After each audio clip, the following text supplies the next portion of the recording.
Hi, my name is Kaushik. I'm from Satanta College. Hope you're all doing well.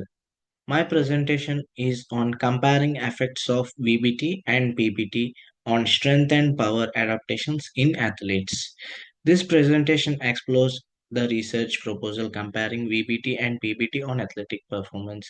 In this presentation we cover the study design analysis, practical applications and key conclusions to understand how these training methods impact the strength, power, sprint and agility performance in athletes aged of 16 and above. Study justification. To begin with, let me explain why behind this research. Resistance training is a foundational component of athletic development. It helps athletes get faster, stronger, and more agile. But traditionally, coaches have relied on percentage based training or PBT, where workouts are prescribed based on the percentage based or one. We call it as 1RM. However, this approach isn't issue. It requires frequent testing and other things, which is so time taking and there is a risk of injury as well. Plus, the training load might not reflect how the athlete is feeling that day, which can lead to overtraining or suboptimal results. That's why we introduce VBT. VBT monitors the speed at which you move the barbell that is lifted, and it offers the real time feedback. This allows coaches to auto-regulate intensities, adjusting loads based on how the athlete is performing at that moment. It reduces unnecessary fatigue, lowers injury risk, and boosts motivation by turning every rep into a performance metric. The aim of this research is directly comparing these two methods, so-called VBT and PBT, and assess how they impact the key athletic performance like sprinting, jumping, change of direction, and performance and maximal strength. And why now? Because wearable technology and real time training feedback tools have never been more accessible. Understanding how to integrate them effectively in training plan is essential for modern coaching. Ultimately, this work bridges the gap between the cutting edge science and practical on field application, helping athletes train smarter, not just harder. Proposed methods and study designs. Here is an overview of the study design we have proposed. We are conducting a randomized control trial which have 40 athletes, both male and female, of age between 16 and 30 years old. All participants will be training 3 times per week over 12-week period. The participants will be randomly assigned to one of the two groups. The group one is VBT, velocity based training group, where they receive real time feedback on bar velocity during their lifts. Group 2 will follow traditional percentage based training or PBT with loads prescribed based on their percentage of 1RM or 1 rep maximum. To measure the effectiveness of each training method, we assess several performance outcomes. These include maximal strength measured with 1RM and squat and bench press, lower body power assessed during counter movement jump, sprint performance for 10 and 20 meters, and change of direction using the T test. This design allows us to compare how PBT and PBT affect athletic key performance in trained individuals. Prescribed intervention. So the training protocol as we spoke is 3 times per week for 12-week period, which includes back squat, bench press, deadlifting, and other things. These all are designed under supervised sessions with warm-ups, proper warm-ups, cool downs, and instruction of all the participants. Time frame. So time frame for this, this is the time frame or overview. Here is the proposed time frame, which is of 15 weeks in total. So week 1 and week 2 will focus on participants recruitment, obtaining informed consent and initial screening. Week 3 and 4 will involve baseline assessments and familiarization with the testing protocol.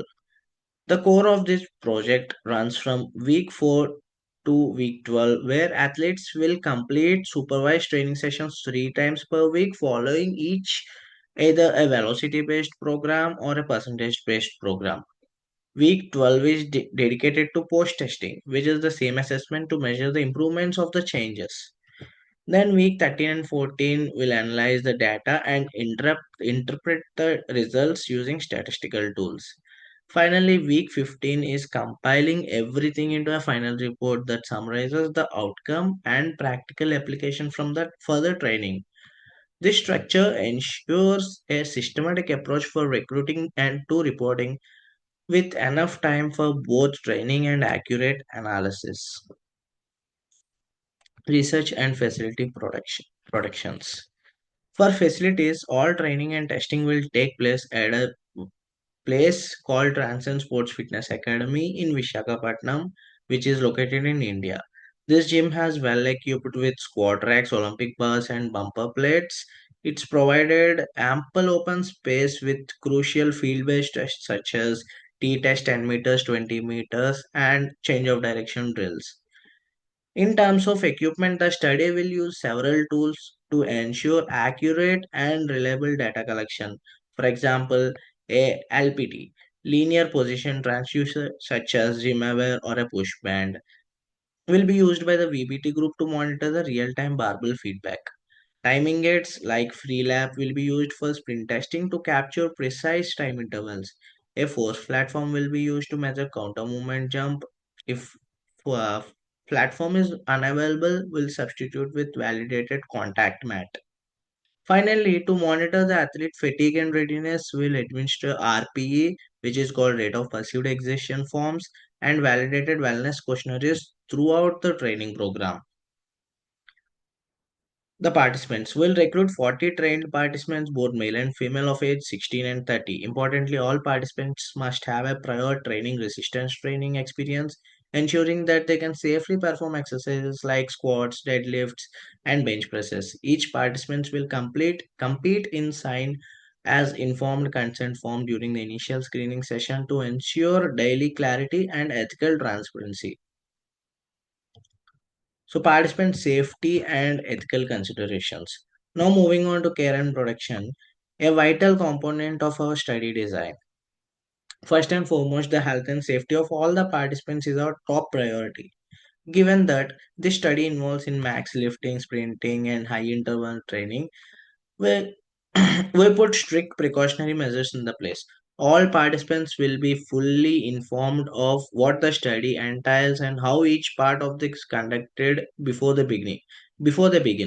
To reduce the risk of safety measures, in this every participant will include a dynamic warm up and cool down based on a ramp protocol. Each session begins and ends with these routines to ensure proper recovery for the body.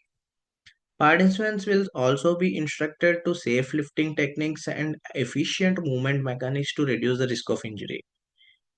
If at any point of this fatigue, distress, or any potential injury, the session will be stopped immediately and medical care will be provided for the athletes. We also take informed consent very seriously. Prior to the participants, each and every athlete need to sign this informed consent form. Lastly, confidentiality is carefully maintained. All data will be stored on password protection system and only the research team will have an access to it. Results will always be reported group formatted to avoid any chance of identity individuals to enhance data will, will be destroyed after the study concludes. These steps ensure that our study is being both ethically responsible and scientifically rigorous. In conclusion, the systematic review compared the effects of VBT and PBT on strength, jump, linear, and change of direction performance. Both VBT and PBT were found to be effectively enhance these physical performance like strength, speed, plyometry, jump, everything. Measures without significant difference between these two methods. So there is no difference found between VBT and PBT groups. This suggests that either training approach can be beneficial for improving athletic performance, offering flexibility and practitioners in selecting a method based on individual needs and available resources. Future research could conclude explore scientific contexts or populations where one might offer distinct advantages for this. Thank you. Thank you for giving me this opportunity.